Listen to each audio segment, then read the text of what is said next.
Chapter 1, 133, 7th year, Sunday afternoon. Sunday, January 29th, 1978. Mooney? It's after midday. So? Thought you might fancy getting up? No thanks. Can I come in? No. Okay then. Sirius began to walk away and Remus's stomach flipped.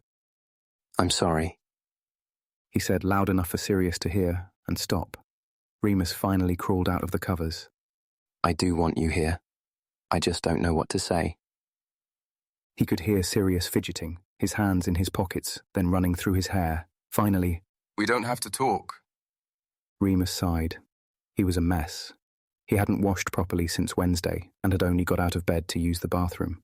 The other boys had been feeding him by passing food through the crack in his curtains, and if they hadn't, Remus wasn't sure if he'd have eaten at all. He was in the worst state he'd ever been in, but he missed Sirius. Okay then. The curtains parted and Remus scowled against the bright daylight, but Sirius crawled in quickly, closing them again. He looked at Remus, but he didn't look too hard before shuffling down next to him and enveloping him in his arms. Thanks. He breathed against Remus's hair. For letting me in. Reckon I must stink. Sirius inhaled deeply, tickling Remus's forehead and making him squirm. Nope, just smell like Mooney. Get off, mutt. Remus wriggled away from him. Feel like getting up soon? Everyone's worried. And they're looking at me now, like I know what to do, because everyone knows about us, which is weird, and quite a lot of pressure, really. Remus chuckled, and it felt strange, but good. Still, he had a melancholic episode to maintain. I still don't feel like getting up. Okay, then you need to let me hide here with you, because I'm not going back out there. Sirius. Remus. Sirius frowned at him, exaggerating his eyebrows to look stupid. Stop it. Remus folded his arms, aware he was starting to sound like a sulky child. I will not. Sirius poked him in the ribs. Come on, I know you're feeling like shit about everything, but did you ever consider that it's not for you to hog all of the misery like this? That maybe if you talk to your friends, it might not all seem quite so bleak? Remus frowned up at him, arms still crossed. Maybe that works for you. Are you saying this is working for you?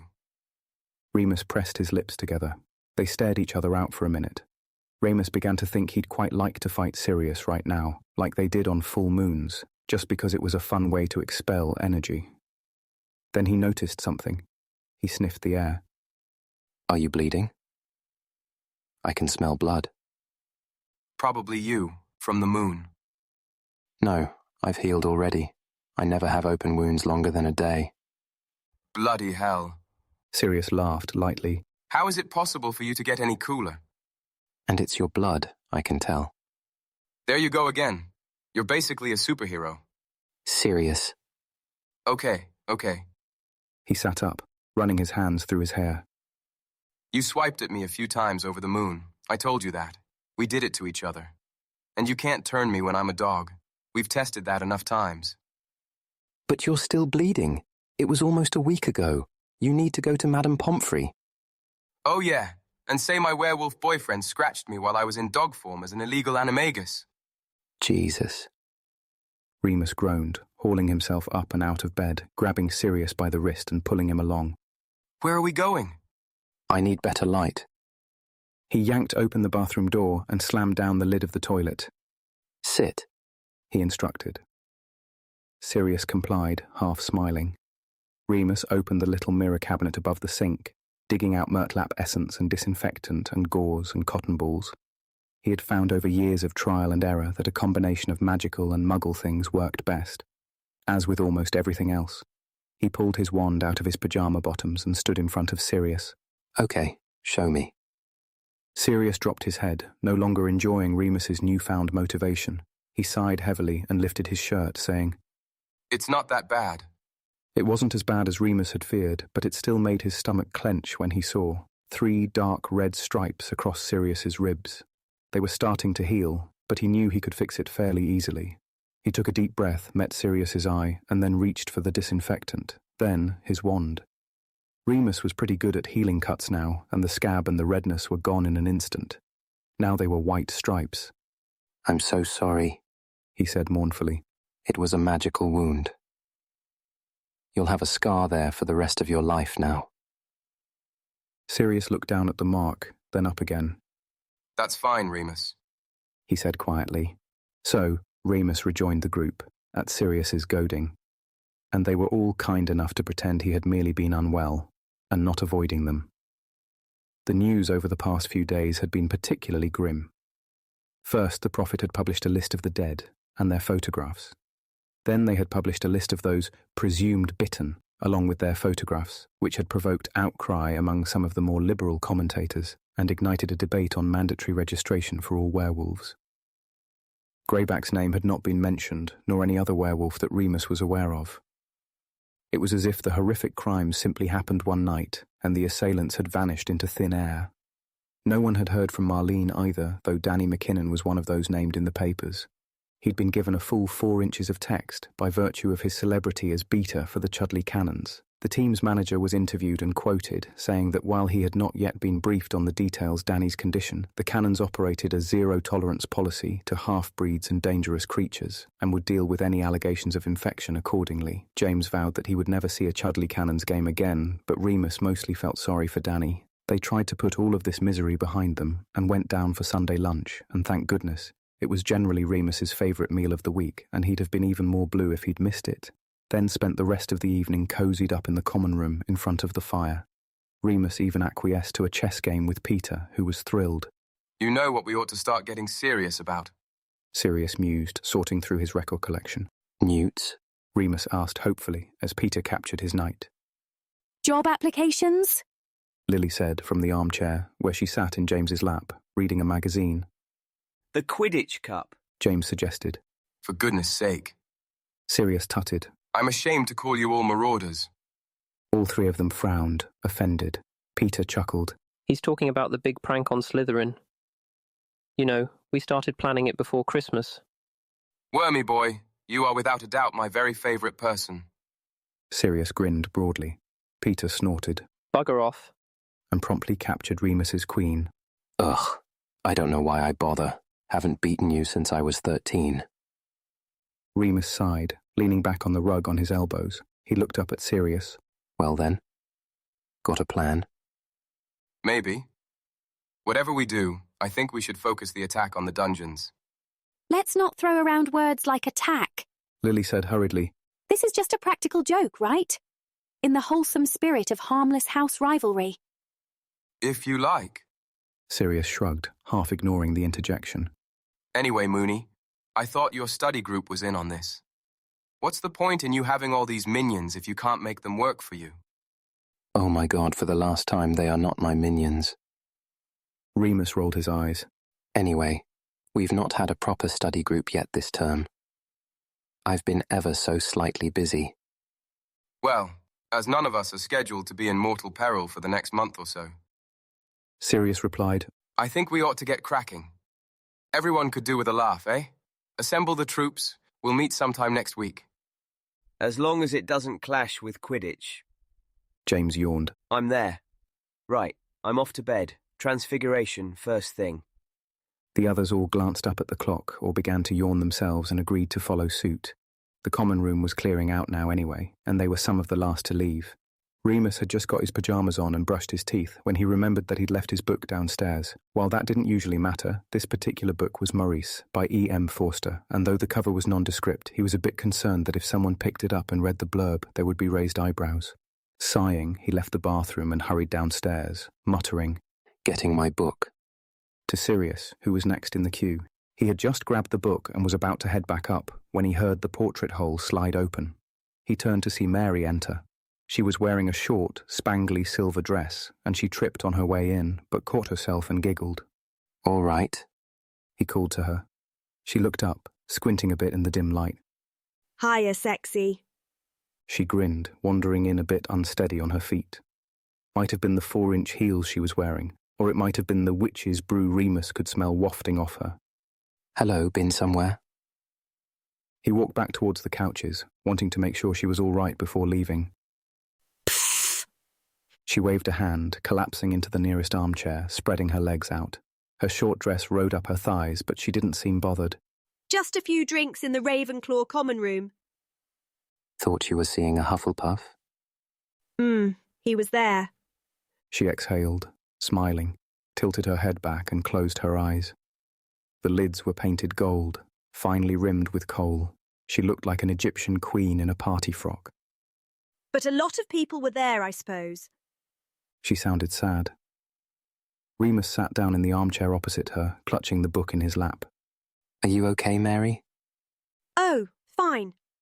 She opened her eyes, slowly, and smiled at him. She wasn't that drunk, he realised, but she looked tired and deeply unhappy. Just stuff on my mind. Boys being wankers. Poor Marlene. Have you heard from her? Mary shook her head, then sat up, blinking. Haven't got a fag, have you, sweetheart? I don't usually, but I just really fancy one. Yeah. Remus reached in his pockets for his matchbox, where he kept the cigarettes he had rolled himself. He slid it open. Normal or fun? Ooh, fun, please. She purred, reaching over. Might help me sleep. About Marlene. Remus said, lighting his own. I just had a thought. You know her friend Yaz? Have you seen her about? I wasn't sure if anyone told her. I did. Mary said, exhaling, watching Remus through the smoke beneath her heavy golden eyelids. I told her. Oh. Remus blinked, surprised. That's good then. I thought she had better know. Mary mused, pulling a strand of her hair and winding it coyly around her little finger. Didn't want her to think Miles had gone cold on her. Remus took a quick, sharp puff on his cigarette, frowning very slightly. What do you mean? Mary laughed, arching back in the chair, showing her pearly white teeth. She let the curl of hair spring back into place like a corkscrew. Oh, come on, Remus. She shook her head. I know. She told you? No. Mary conceded, settling back down with a sigh. But I'm not thick, despite rumours to the contrary. At least, I know what romance looks like. She arched her eyebrow. I'm not as dense as James, for example. How long did he take to figure it out? He doesn't know about Marlene. Remus replied. They must keep it quiet during Quidditch stuff. I'm not talking about Marlene now. I'm talking about you. Me? He's a good kisser, isn't he? She winked at him. But then, you were too, I seem to remember. How? I've suspected for a little while now. Just little things. All the time you spend together. His being single for more than 5 minutes. I wasn't 100% sure, but you've just confirmed it for me. Bugger. She laughed again, a friendly, trilling sound. Silly boy. She smiled affectionately, playing with her hair again as she smoked. She looked at him again, her eyes more focused. When she spoke, her voice was more serious than normal. It's fine if you want to keep it quiet. I was going to wait to see if you told me yourself, like I'm doing with Miles. But I just wanted to let you know. I know I've got this reputation for being a bit of a big mouth, but I can keep a secret, okay? Especially for my friends. And She bit her lip. If there's anything else you're keeping secret, Remus, then you can trust me, okay? It doesn't change anything. This was almost too many revelations for one evening. Remus sucked hard on his cigarette and half wished he'd opted for a spliff too. What are you saying? He asked very carefully. Do you think you know something else? Remus. She sat up. The scars. Being ill every full moon. We do the same care of magical creatures class. You can't tell anyone, Remus said, his voice very low, even though they were completely alone. Please, Mary. Me and Sirius, that's one thing, but this... I could get kicked out of school. I could get arrested. Hey! Mary stood up quickly and came over to sit on the arm of the chair. I'm not going to tell. That's what I'm trying to explain. She wound an arm around his shoulder. Makes no difference to me, I swear. Really? Honestly. She kissed his cheek and gave him a squeeze. So don't take what happened to Marlene's brother so hard, eh? It was nothing to do with you. She'd never forgive me if she knew. Remus said sadly. Mary handed him what was left of the joint and he puffed on it gratefully. Don't worry about that. she said flippantly. She'll come around. She knows who you really are. And maybe you could help? You could write to Danny, even. I bet he could do with a friend. That's... Remus was about to say that while it was a really nice idea, it was almost impossible, considering the fact that he was unregistered, and it would be a bad idea to draw attention to himself. Mooney, where are you? Sirius's plaintive voice came clattering down the stairs.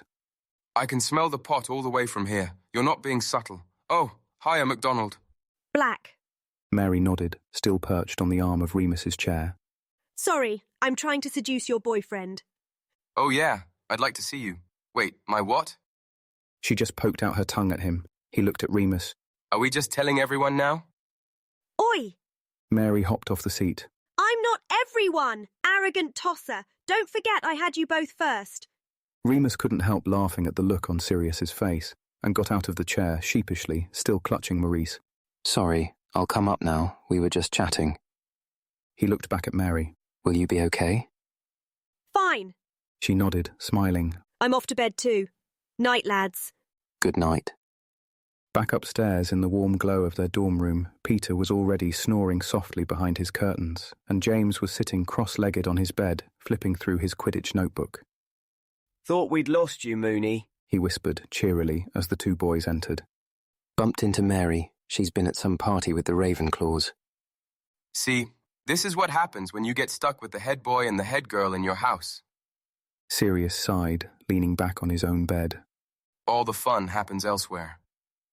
Oh, stop whinging. James grinned, closing his book. We'll have more parties and you know it. Now go to bed like a good boy. Fine. Sirius yawned, falling backwards dramatically so that he disappeared through the heavy velvet hangings. Good night, then. Remus started, making for his own bed, but Sirius's hand shot out and grabbed his wrist. Mooney, he whispered softly from the shadows behind the veil. Remus bit his lip and glanced over at James, who looked away, awkwardly, and began to draw his own bed curtains across.